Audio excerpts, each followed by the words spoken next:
Not having music sucks. It does. What's today's date? The 5th? I don't know. 8/5.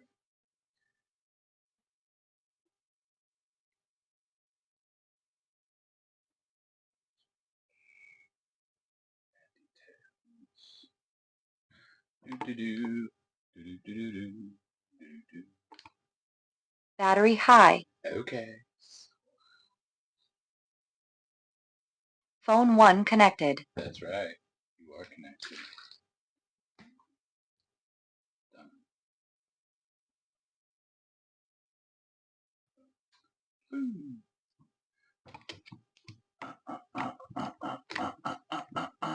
Come on, come on. I'll do it.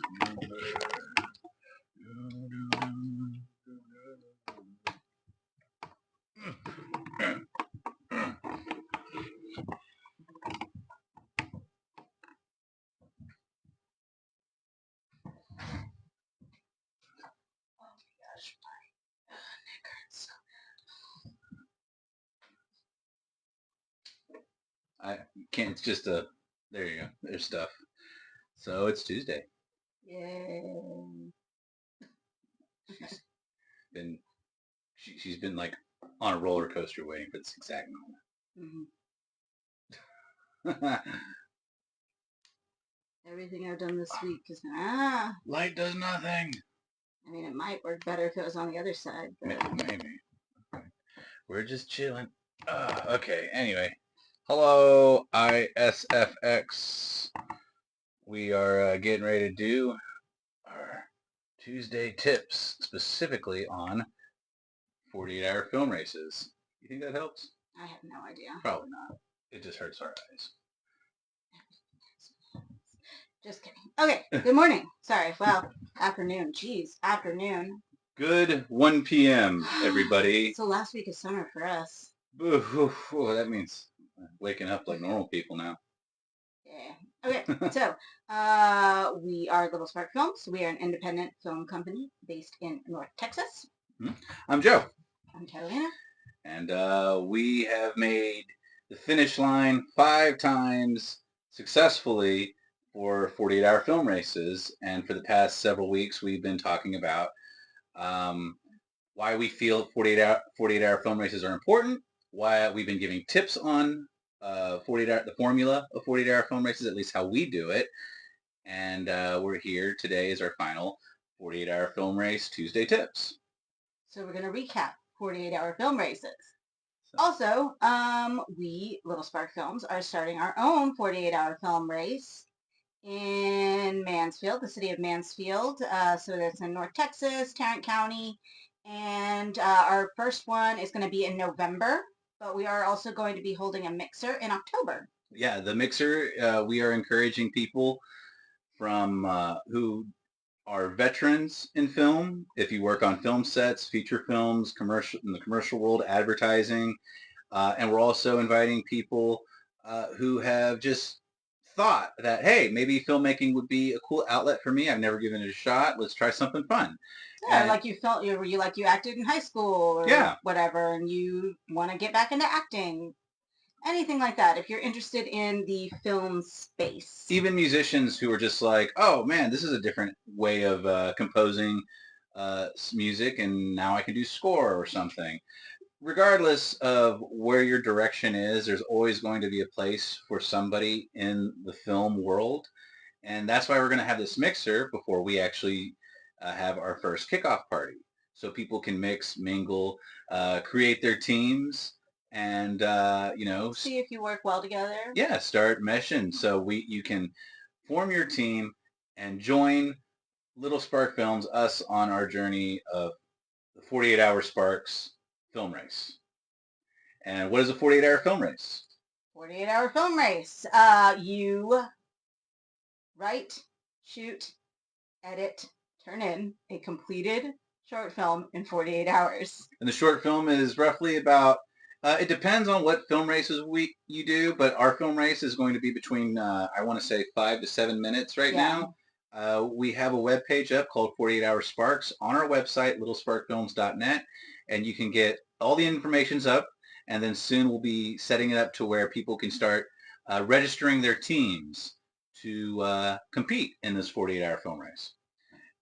So we've been doing this now. We've been talking about film races now for several weeks. It was all summer. It was, yeah, well, all summer. And I want to say the first thing we started with was Pre-production. Pre-production, which you don't think you would need for a 48-hour film race because you're not allowed to film anything beforehand. Or write. Yeah, anything. or right. You're not basically allowed to do anything beforehand for your film of the film itself. So if you were like, oh, I'm going to write a comedy and then I'm just going to insert stuff inside of the comedy, don't do that. That's technically cheating. Right. But you can collect your film team. So like Joe said. Yeah, you can go ahead and start crewing up, start figuring out, well, I want this person to act. I want, this person's good at music. Maybe he'll join my team. You get a general idea of what you want to make, but you can't really lay down the groundwork yet because there's a lot of stipulations that come into a 48-hour film race. Like you have a line of dialogue, you have a prop, a specific prop, a specific character. You have Hi, John. Your own team will have its own. They'll have their own genre of film. But you don't know any of that until you actually get to the kickoff on the Friday night. It's usually a Friday through Sunday. Yeah. So that way, people don't have to miss too much work. And then also, you're going to want to try to get your locations if you can get a location. Yeah. Once again, this is a So you're going to want to try to get your locations if you can get a location. Yeah. Once again, this is a general idea of what you want to make, but it's basically you gathering your resources, going, this is what I have to work with.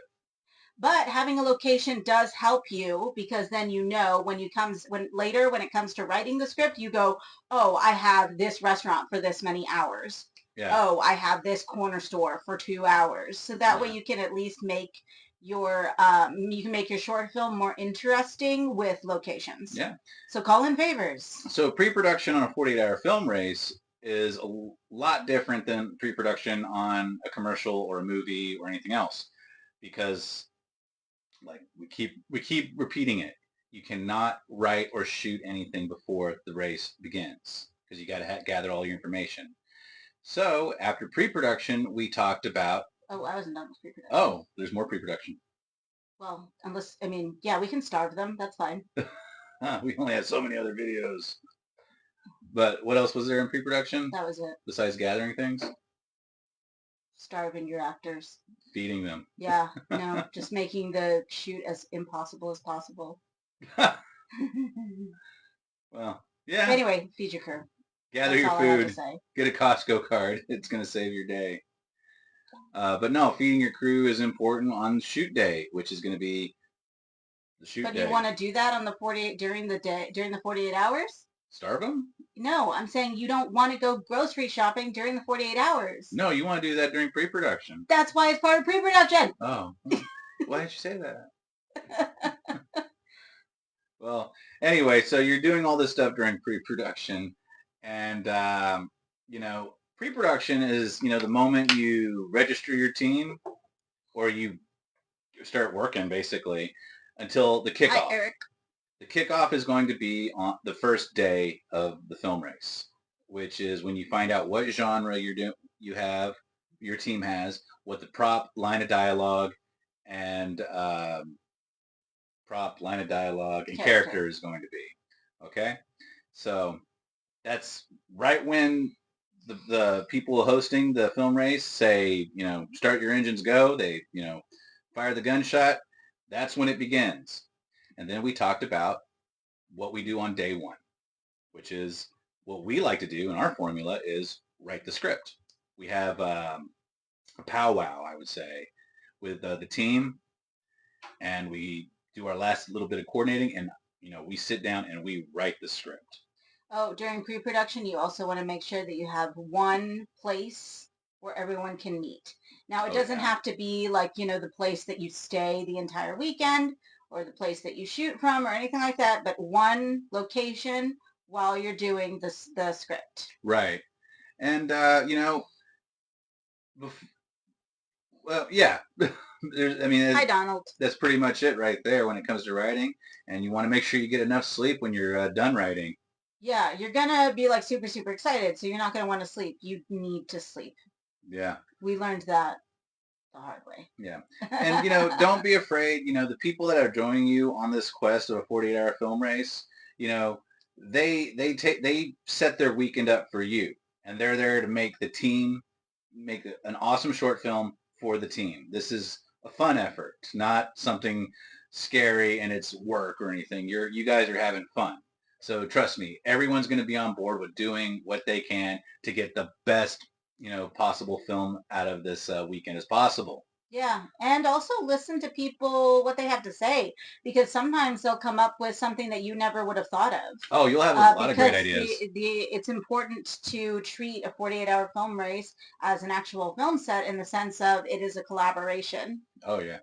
Hi, Umbra. So, yeah, you've already written your script. You've done your pre-production. You got food ready. You've written your script. You know what you're making more or less. Everybody knows their part on the film set. Now it's time for day one. You go in and That'd be the Saturday morning. that'd be Saturday morning, and you go in and you shoot this mug as organized and coordinated as possible because, and have fun doing it. Just that's the key. Have fun doing it. Learn how to think quick on your feet. And what Catalina said, listen to your team. Because you're going to come up with a lot of great ideas are going to come from your team. This is their project too. And, you want them to be proud of it because after the film race, you're not done with it, but we're filming all day. Okay. Hi, Umbra. What's up? What do y'all do here? Sorry, you missed our introduction. We should probably do more of them. Thank you. We're Little Spark Films, independent film team out of North Texas. Specifically today, we are talking about 48-hour film races, which is you make an entire short film over the course of 48 hours. That's it. Yeah. Like you literally write it, shoot it, edit it, put it all together, do all of that process in 48 hours. So that's what we were talking about day two of shooting the thing. You are going to want to spend all day Saturday shooting your short film. And making sure you get totality. No coming back for pickups. Yeah, don't do that to yourself. Oh, it's rough. Have we ever tried to do that? I want to say I attempted it on Cupcake our very first Oh, time. cool. Yeah, actually though, I mean, honestly, filmmaking is cool, Umbra, in the sense that like, even if you have someone on your set that is specifically some sort of, visual artist, the people can always find a place for literally anyone on a film set, depending on, where your area of expertise is or what your interest is. There's tons of space for everybody. That's who that person was on Krampus. What they're talking about. The person that commented on our Krampus short film on YouTube. Oh, they did set design. They did set design, but then they also did the branding for Krampus Comps. They did our graphic design for that. On top of our kids' cartoon picture. Yeah, I didn't talk to a lot of people. Well, I had to go to church that weekend. You also had a lot of work to do that day on set. But yeah, so there's space for everybody on a film set. Trust me. Yeah, and that is the important thing, and it's annoying too. Like a lot of times, people, when you think about film sets, you really only think about like the actors and maybe like the director and maybe like the cinematographer. People, but there's so many positions on film sets that you would never think about. Which actually brings me to DIT on the Saturday. So on Saturday of your 48-hour film race, you're spending all day filming, right? So you want to make sure that you have someone in charge of dumping the footage. Yeah. Because they're going to dump the footage and then they're going to organize it. So that way, when you get to editing, they could actually, if they have time, even start like lacing it together, the short film. So that way, when you get to the actual editing, which is going to be on Sunday, Sunday, then you're not going to be running behind. Because the 48-hour film race, you literally have 7-ish, 8-ish p.m. on a Friday night to 7 or 8 on the Sunday night. So any decisions that are being made, they need to be made quickly. Right. And, if you're using any music for your short film, it's stuff you want to make sure you have the rights for because this is a learning process and you're going to learn that when making a project, it's best to own the rights to 100% of everything. So you're going to learn about waivers. You're going to learn about your deliverables. can I use this music? What's copyright free? Oh, this is a copyright free song that I can use, royalty free song or whatever it is. Oh, but I can't use this rendition because it's by this band, but I can use this one from the 1920s. And it goes on and on. But anyway, there's a lot of little things. But anyway, now we're talking about the third day, which is editing. And yeah, your DIT did a lot of work while you were filming the project.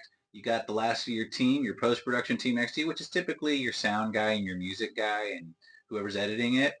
And you have your director's notes written all in the script from when it was being shot and bouncing back and forth between the director and DIT. And that's going to help you finish tightening up your script and shortening it to the point where you have reached the maximum or minimum runtime. That way you don't become disqualified in the film race. Oh yeah, real quick note on the editing. When I used to edit the films, I would put everything on my timeline, and then I would also put a marker as to what was the maximum. And that includes, like your credits and all that kind of stuff. So if maximum is 7 minutes, you're going to put a marker at 7 minutes on your timeline. So that way you don't go past it. And it's always a visual reminder, this is what you have to work with. Right. Man, and you really don't realize how long or short a few seconds is until you start editing stuff. Oh, man. Especially when you have such a small amount of time. I mean, heck, even half a second can ruin a beat. Yeah. It's weird. Sometimes you can, and then of course, I think last time when we did talk about editing, we talked about different styles of editing. Where like Joe, he likes to just kind of like throw everything together. Me, I like to like pick like a song or sound. It's just dependent on the person. Yeah. Well, so on our final day of filming, editing, which is the final day of the film race, we're racing to the finish line because we want to submit and, make it before the doors close. Because if you submit after, the time period, then you're disqualified. You don't get to actually compete. Some film races will be cool and still show your short film, but you won't be eligible for any kind of awards. But go for.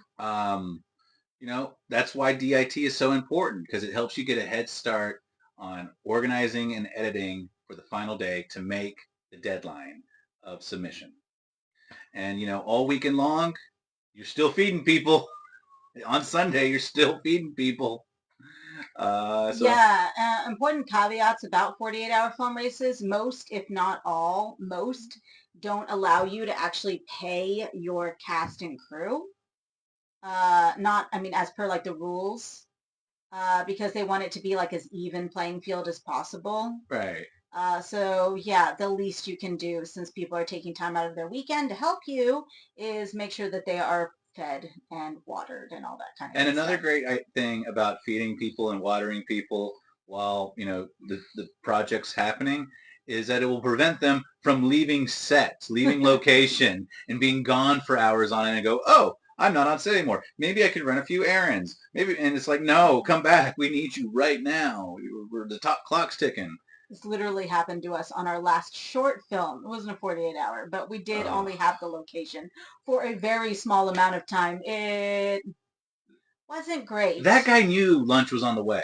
It wasn't great. We will probably, if anyone ever is interested in us like venting about that, we have so many opinions. But anyway, it is important. Yeah. Hi, Rachel and Jero and go. This is about 48 hours. This is about 48-hour film races. Yeah.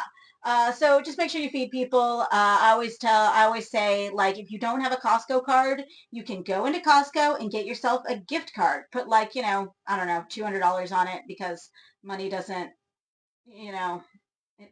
go as far as it used to. Put like $200-$300 on the Costco gift card. Yeah. And then you can use that to pay for your stuff. So like for us, is it 48 bottles of water?